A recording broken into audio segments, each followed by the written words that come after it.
18. The loud thumping on her door, and the ragged chorus of drunken hails from outside, finally roused Vernalia. She opened a tiny, shuttered first-floor window and peered out into the dingy alley, presently lit by a couple of hand lanterns that were weaving about like mating fireflies. "Who is it? What do you want?" "Is Casadorus." "Oh, you lot. Well, shut up, you idiots. I'm trying to sleep." "But we gotta see you now. It's important." "In the morning." No, gotta be now. We gotta have protection, see?" Vernalia cackled. "Frightened of catching something, are we? What you got that you ain't had already? Come back in the morning. I'll throw in a free love philter." She started to pull the shutter to. "No, not that sort of protection. This is," his voice lowered to a dramatic hiss, "something to protect us from spirits." "From the evil eye," came Strabo's rumbling voice from the darkness, followed by a series of urgent shushing sounds. "You know about these sort of things," said Decius, waving his hand about vaguely to indicate something indeterminately important, and almost hitting Cassiodorus with his lantern. "You got the power," said Tyro. "Yeah, I have, and it works best in the morning. See you then when you've slept it off." "We'll pay double," said Cassiodorus quickly. "I'll be right down." "That was some story," Perry admitted. "What did you make of it, Doctor?" Ptolemy had looked noticeably unsteady after he had finished his tale, and admitted he felt tired, which was not surprising, thought Perry, given the shocks both physical and mental he had recently experienced. The doctor had prescribed some more medication, and another half-hour's rest in the sick room. This also allowed them to confer in private. The doctor's face on the monitor had been screwed up in deep thought. Now it was transformed by a look of intense satisfaction. "I think," said the doctor carefully, "that now I know what the energy flux tube we travelled down actually was, and where we really are. The who and why behind it all, of course, I still don't—" "Hold on, Doctor. I thought we knew where we were. A parallel timeline." "And, if you remember, I said the instruments showed no indication of such a time slip. I am now certain we are not in a parallel timeline." "But then, what's all that out there? It can't be a coincidence that it's so much like ancient Rome, at least before the Oracle, our console, started confusing things." "No, there's no coincidence involved. I'm sure everything that has happened is part of a perfectly logical sequence of events.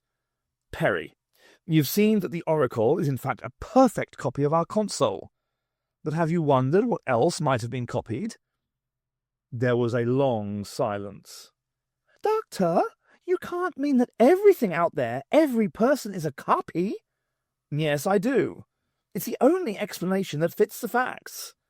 The flux tube was part of what you might call a trans-dimensional mirror and lens assembly, which took a four-dimensional image of a section of the Earth, perhaps 4,000 miles across, and used it to shape raw protoplasmic energy into an exact replica, complete down to the last detail. We were caught on the edge of the effect, being in temporal transit within the copy zone when it occurred, and were transferred down the tube along with the image data.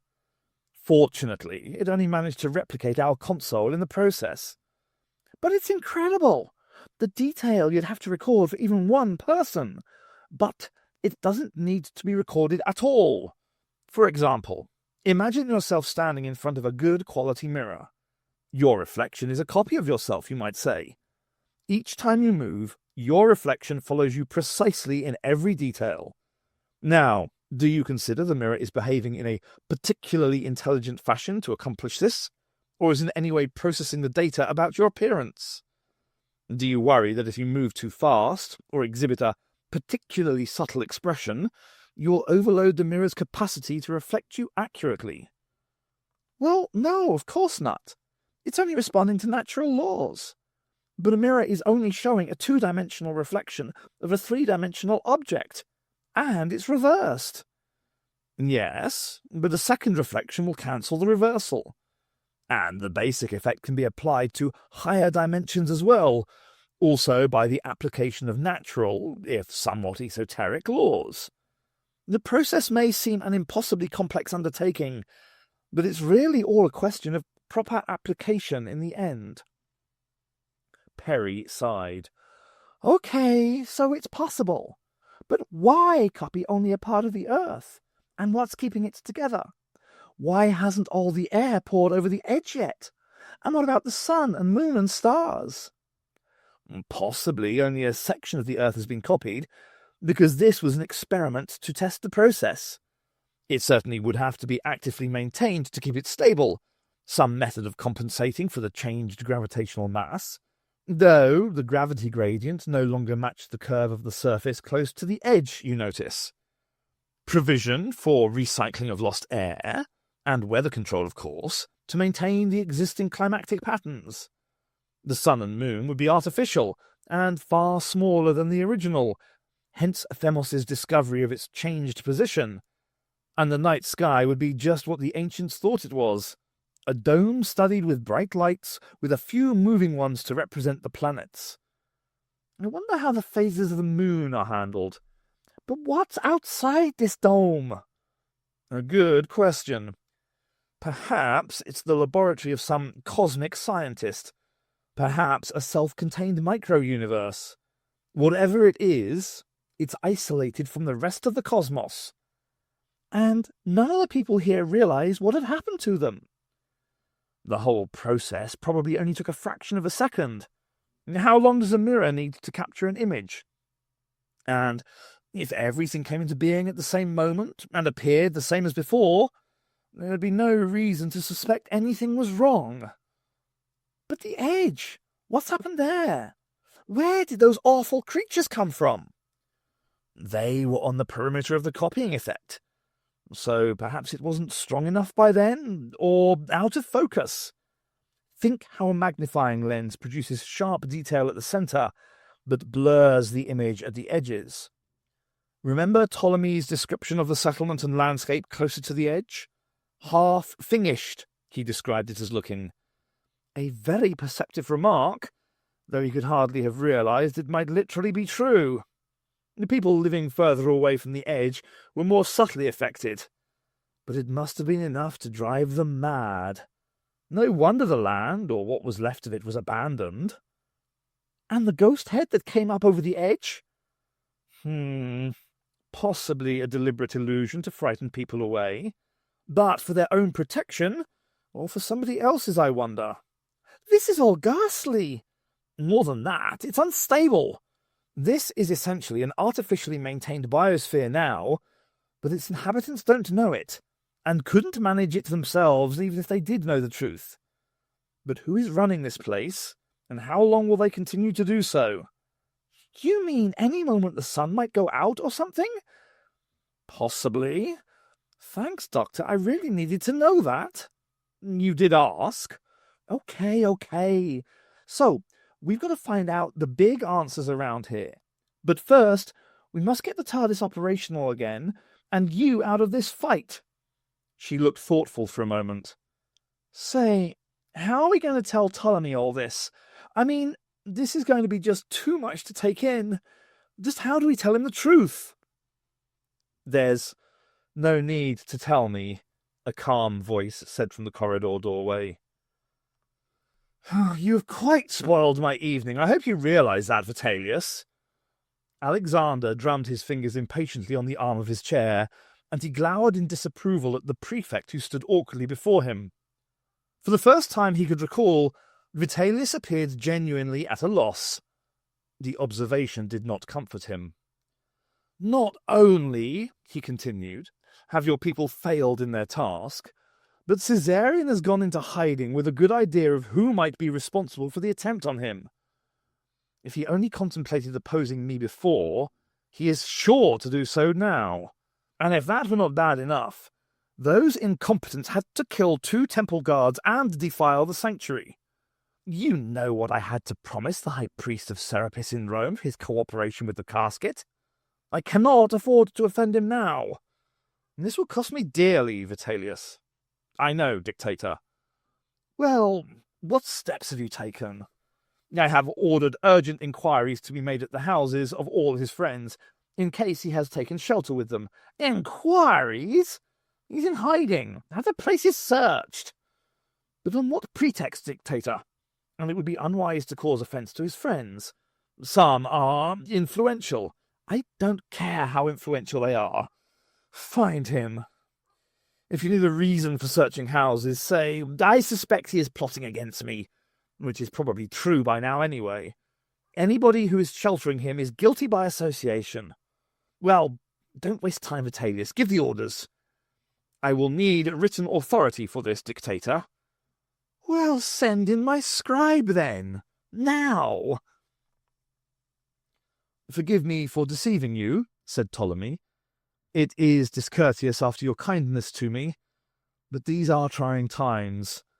I could see you wished to discuss what I had told you alone, and I wished to learn the truth of what you yourselves knew. So you heard? Perry asked anxiously. Yes, I heard. Ptolemy's face was puzzled and intense. I do not pretend to understand all of what you said, but after what I have witnessed, he gestured about the control room, I must believe. Ptolemy Caesar, the doctor said firmly. Nothing has changed, believe that. Whatever you think now, you are the same person you were yesterday. Your perspective on history may be altered, but your world is still full of very real, very vulnerable people who are going to need a strong and wise leader before long. At the moment, I can see no better man to fill that role than you. For their sakes, as well as your own, you must not let this revelation overwhelm you. I thank you, Doctor, for your reassurances, but it is an incredible and frightening thing you are asking me to accept, and you must allow me time to come to terms with it. If I follow what I have heard, then somewhere else, our world, the original world, still exists. Yes, it does. And on that world, as there are two identical oracles here, consoles as you call them, another Ptolemy Caesar lives there? Actually, no. The Ptolemy on the other world died when he was 17. Oh, that is strange news. Ptolemy frowned. Should I feel sadness? I don't know. He shook his head. This is hard to accept. Tell me, how did he die? At the hands of agents of Octavian. In that world, no oracle appeared, and your mother and Marcus Antonius lost the Battle of Actium, and then the war. They both died as well. So, I owe everything since then, my life included, to the oracle. You might say that. Ptolemy gave a dry laugh. That is strange. Only this morning I was wishing it had never been found. He looked at their concerned faces. I will tell you something few others know. My mother, towards the end of her life, began to hate the oracle. It had become more important than she was, you see, and the devices it helped create were outstripping her ability to understand or control them. All the trappings of this tomb were not really to ensure her safe passage to the afterlife, you know, and she would take that as it came. No, they were to ensure she was remembered in this life. That was what she wanted most at the end. What would she have thought if she had known this, I wonder? She is remembered, Perry assured him gently. 2,000 years in the future, back on old Earth. She's still known as one of the most famous people in history. Ah, that would have pleased her. Thank you for telling me. But now, Ptolemy Caesar, the doctor asked, what are you going to do in this world about Alexander and his dangerous rivalry with his sister? If this conflict has reached the atomic weapon stage, then it cannot be allowed to continue. That is so, agreed Ptolemy. But I also fear what schemes Selene may have in hand. She is, if truth be known, more capable than Alexander.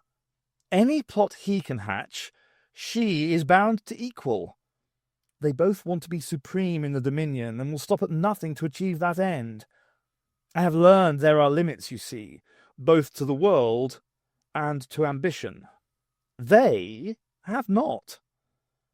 And they will both be together for these forthcoming celebrations of their supposed accord, mused the doctor. Plenty of opportunity for intrigue, then, I take it. Certainly, Doctor. But more, I think. They will be trying to impress the people. 3 factors have always been crucial to rule in this city. Control of the army, influence in the Senate and amongst the wealthy and magisterial classes, and the will of the masses. The last of these is the most unpredictable and unreliable. But if you can win or buy the support of the common people, even briefly, then little can be denied you. Bread and circuses, murmured Perry. So, you think they'll be trying to impress the people? Asked the doctor. Most certainly. The games by Alexander popularity, while Selene's champion gladiator serves to win her at least grudging admiration. There are other competitive events planned between teams from the Twin Cities, but the games will be the focus. All this for power and a title? Asked Perry. Yes. Alexander wants the one thing denied his father, recognition of his divine right to rule, the restoration of the royal line of Rome, as it was with the old kings before the Republic. He wants to be Emperor of Rome and the West, as Selene is acknowledged Queen of Alexandria and the East. She, in turn, wants what our mother never dared openly claim, to be Empress of Rome. They have both sought influence within the governing classes to grant these titles, and they have each the military force. But both know that people must be won over if such a move is to be successful.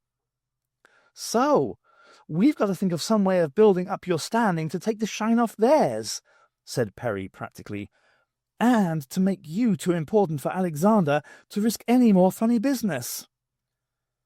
Ptolemy looked puzzled at the last remark, which clearly did not translate well, but he understood her general meaning. Sadly, I have little means to accomplish such a feat. I have not maintained a following for some years, nor owned gladiators, or chariot teams, or sponsored plays, which are the usual means of impressing the masses. And all these things cost much to arrange, and my personal wealth is modest. I had no treasures to bring back from a foreign campaign, nor was I governor of a wealthy province. Your idea has merit, good Perry, but it is not possible in practice. Well, don't give up just yet. What important people do you know who might help? People with some influence around here, with money? Make a donation to the campaign, and so on? There are those I would trust, and some comrades from the old 5th Legion who would follow me, but too few, I fear.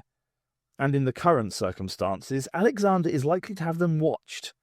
How will I contact them? You might get some support from the intellectual classes, suggested the doctor. I can give you Themos's address. Small fry, Doctor, interrupted Perry impatiently, her mind racing. Besides, there's no time for a long build-up. You need a lightning campaign here. You gotta think big, like elections in the States. Get an old-fashioned bandwagon rolling. Get banners made. Kiss babies, throw parties and stage something to really wow them. Something spectacular that'll put your name on everybody's lips. If you can't buy them, then you've got to really sell yourself. Ptolemy looked thoughtful. Perry, the doctor pointed out, this sounds fine, but it's still going to need funding. Where will the money come from? Perry beamed. Doctor, upstairs is a room packed full of valuables. Why shouldn't we hawk a few of them in a good cause? No, I couldn't do that, exclaimed Ptolemy, sounding shocked. But why not? Perry demanded hotly. They're just sitting there gathering dust. I can't see that anybody has a better claim to them than you have. Besides, it's meant to help stop your dominion from tearing itself to pieces, isn't it? Can't see how your mother would have objected to that." She suddenly sprang to her feet and grabbed an uncertain Ptolemy by the arm. "You've probably forgotten what's up there by now. Come and have another look. Don't go away, Doctor," she called over her shoulder as she led Ptolemy out through the main doors. On the monitor, the doctor raised an amused eyebrow. Upstairs in the treasure chamber, Ptolemy looked thoughtfully at the array of riches stacked about him, lit by glow blobs stuck to some of the larger items of furniture. There certainly was a lot of it.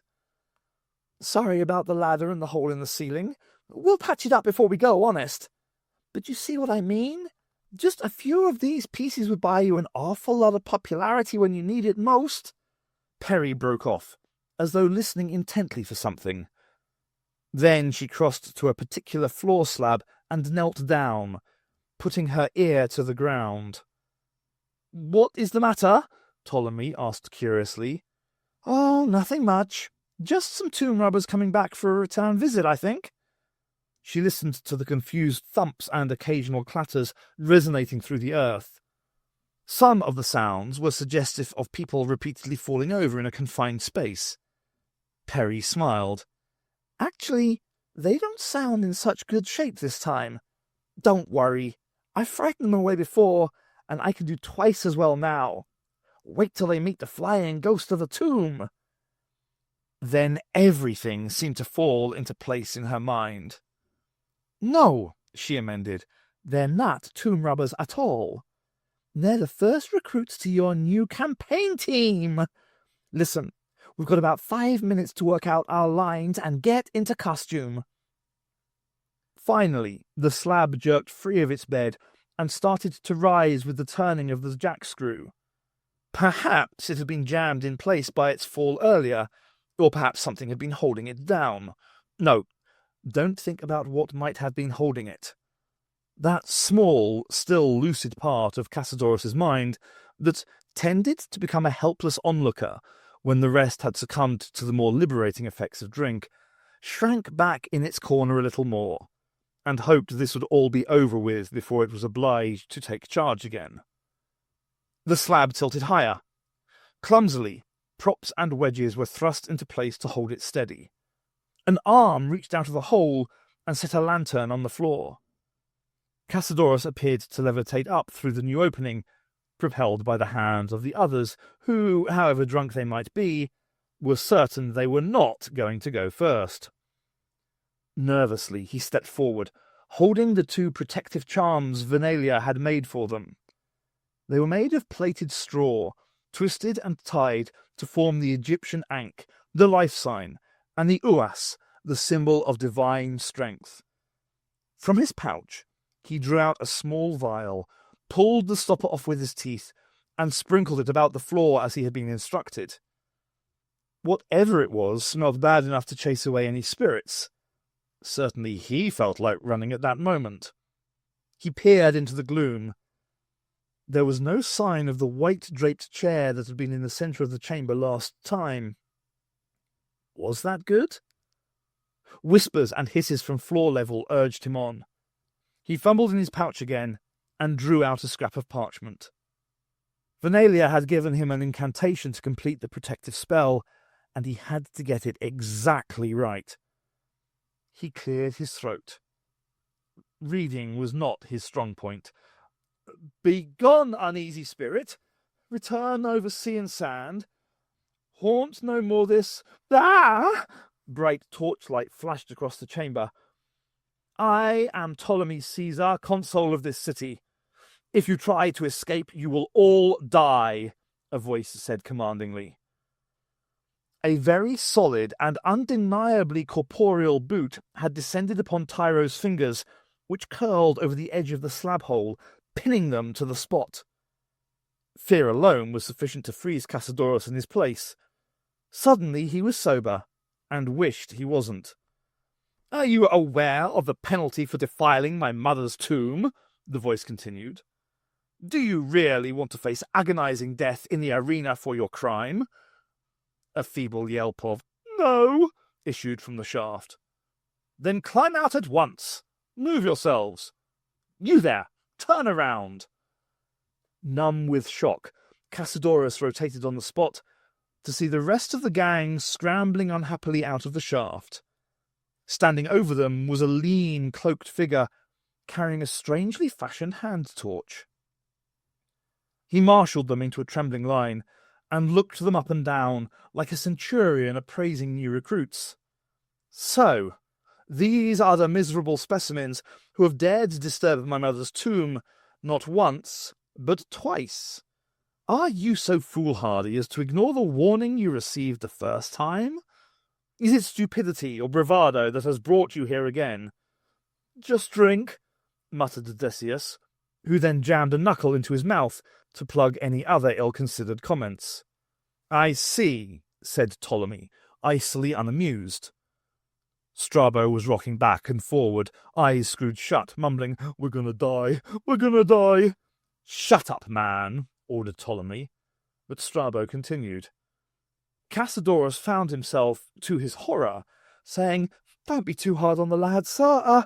He's a bit simple, you see, can't help himself." He trailed off as a gimlet eyes lanced through him. "Is he indeed?